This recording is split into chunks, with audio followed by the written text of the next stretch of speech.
morning, or depending on when you're watching this, good afternoon, good evening, or good night. My name's Ross, and as always told, out of Voice of Radio. So today we've got an update on Obsidian Flames, and it is actually, weirdly, I just realised it's all about Obsidian Flames. Let's talk about some cool new stuff from Obsidian Flames, including a new secret rare.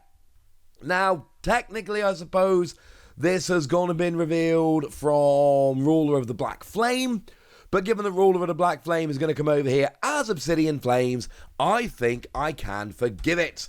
And we're talking about Ortega. Now, the card Ortega isn't actually new. We have seen Ortega before. This is one we had a chat about the other day, but this particular print, this full art version of it, is new. Is there going to be a special art rare, a special illustration rare to go along with it? I don't know, honestly, ladies and gentlemen.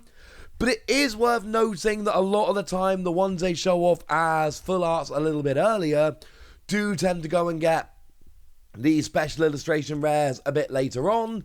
So I can't tell you one way or t'other where it actually is going to get one. But I do think the fact they went and revealed it nice and early gives it a decent chance. What we've got here is this new supporter card, whereby you look at your opponent's hand, you choose one card, whichever card you like from their hand, and you then take that card and you put it at the bottom of their deck. And then your opponent draws a card. And since this was revealed, I have been racking my brain. I have been trying to figure out what is the reason for that.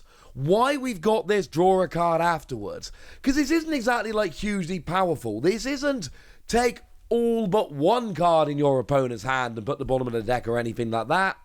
It's one card. Literally one card. And it's kind of annoying to me, honestly, that we've got this card that isn't really that inherently good. It's good, don't get me wrong. Control decks are going to love it. But it's not some, like, massively, overwhelmingly, brilliantly, stupidly powerful card. And then we've gone and mitigated it by saying your opponent gets to draw a card afterwards. Like, why? Why is my opponent drawing a card after this? I don't really understand, if I'm honest with you, ladies and gentlemen. It seems like they're mitigating a card for being too good that isn't actually good enough to warrant being mitigated in this way. I don't know, let me know in the comment section if you disagree with me about this, but I think this is a perfectly good card. I think this is a serviceable card, this is a decent card, this is a good card. But it's not good enough to warrant your opponent drawing a card, and the problem is, you know, if your opponent desperately needs an energy to win the game, you play this, your opponent then has no energy in hand, but now they've got the card they draw from this, and the card they're going to naturally draw at the beginning of their turn, to then draw that energy to win, and that's what bums me out about this card. I just think they've gone a little bit too far into making sure it's not overly good, and it's just kind of ended up being a little bit like, eh. Though I would be remiss at this point if I didn't point out the fairly obvious combo of the newly revealed Absol EX. That's the one that says you look at the top 3 cards of either your or your opponent's deck and put them back on top of the respective deck in whichever order you like.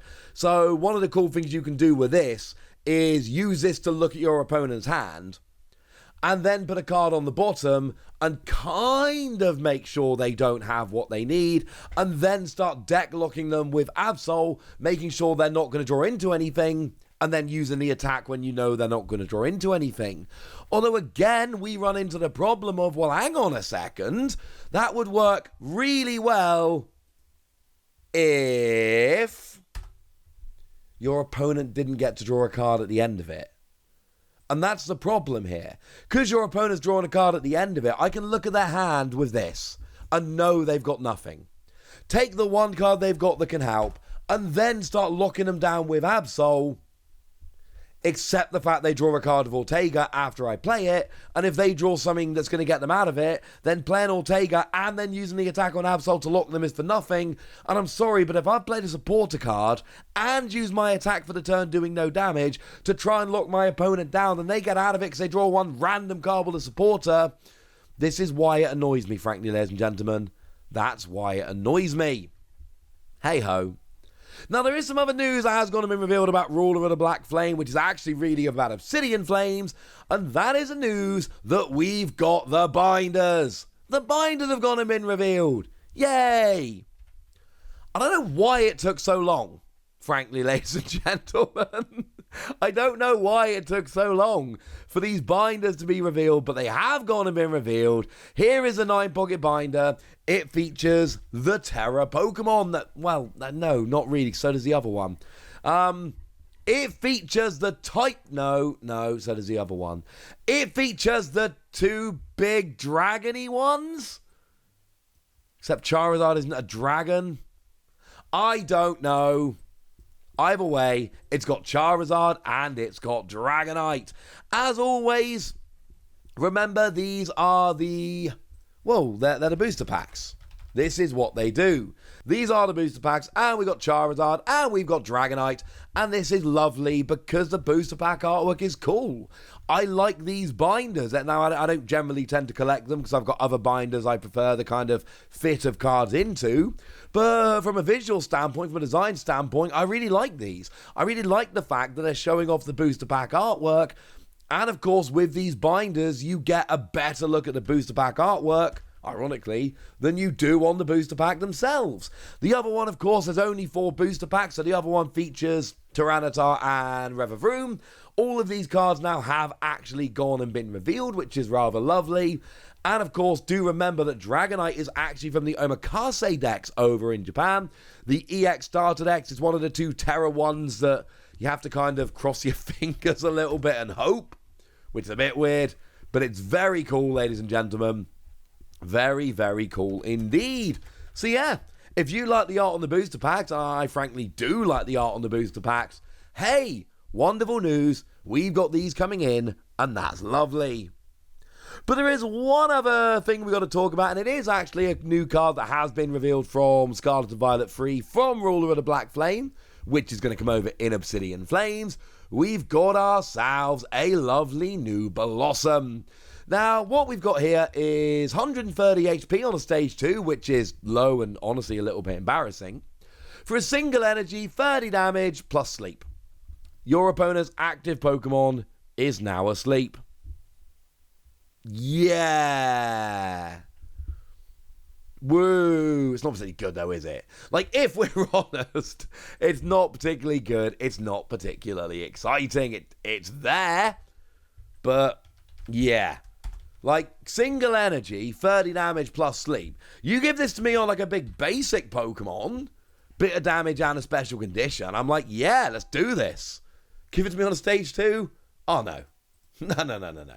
Let's move on. But a second attack I like quite a bit more.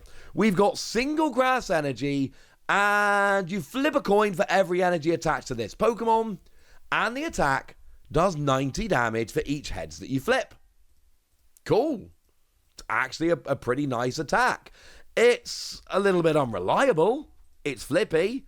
If you play this, of course, you are going to find games and turns where, you know, you flip like 8 coins and all of a sudden you flip 8 tails, and that's really annoying. But do bear in mind, if we're talking about grass, we've got some decent ways to accelerate energy. Obviously, we have got the Fortress EX that came around in Paldea Evolved that you can KO, give up 2 prizes, and then accelerate 5 energy.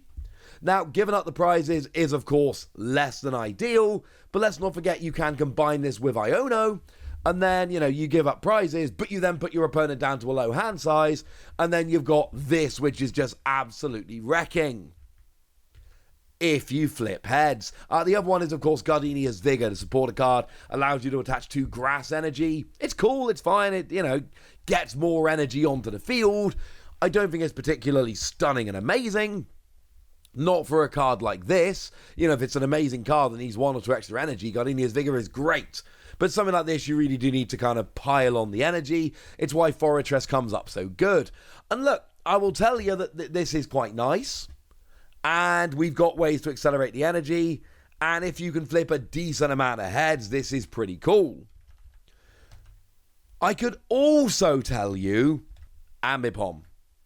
Specifically, the Ambipom that came around in Pokemon Go, which has the same attack, except it's on a stage 1, not a stage 2, and it's for colorless energy, and it's got an ability that says if any damage is done to this Pokemon by attacks, flip a coin. If heads, prevent that damage.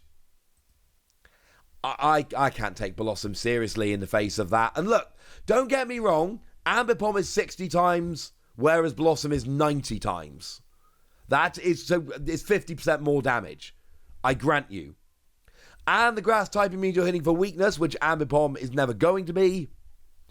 But the thing is, you can still use Forretress to accelerate energy to Ambipom. And you can still use Gardenia's Vigor to get energy onto Ambipom. And I understand that there is a big difference between 60 times and 90 times, but there's also a big difference between a stage 1 and a stage 2, and there's a big difference between having an ability that gives you a 50% chance to survive and not. 50% of the time, you're not getting KO'd. That more than makes up for an extra 50% damage. And I know some people are going to disagree with me, and that is absolutely fine. That's cool. I have admitted that 90 times rather than 60 times there is a big difference. I understand that. But when I can have a stage 1 with a really interesting ability which could save my bacon over and over again against a stage 2, yeah. Sorry, ladies and gentlemen. Or, I don't know, maybe just put them both in. Ambipom's only a stage 1. Just go nuts. Play them both. Have some fun. I don't know. For now, ladies and gentlemen, this one gets free Wassies because there's potential, but I do just want to play Ambipom instead. But yeah, tell me what you think about these and the binders and the secret rare and everything else. Go nuts in the comment section, but be nice. And then make sure you like this video, subscribe to this channel, follow me on Twitter at the Wassie. That's where we talk about Pokemon and card games and Pokemon card games, all kinds of fun things. And please do consider checking out patreon.com/PTCG Radio, where you can support the channel, get some bonus podcasts and all kinds of fun things. And of course, get shout-outs on the channel like the lovely Eric Ridgway, who's been a supporter of ours for a while now and is a very lovely person. So shout out to them for the support and the loveliness. But by far the most important thing is always, look after yourselves till next time, would ya? Thank you very much for watching. My name's Ross, and you've been watching PTCG Radio.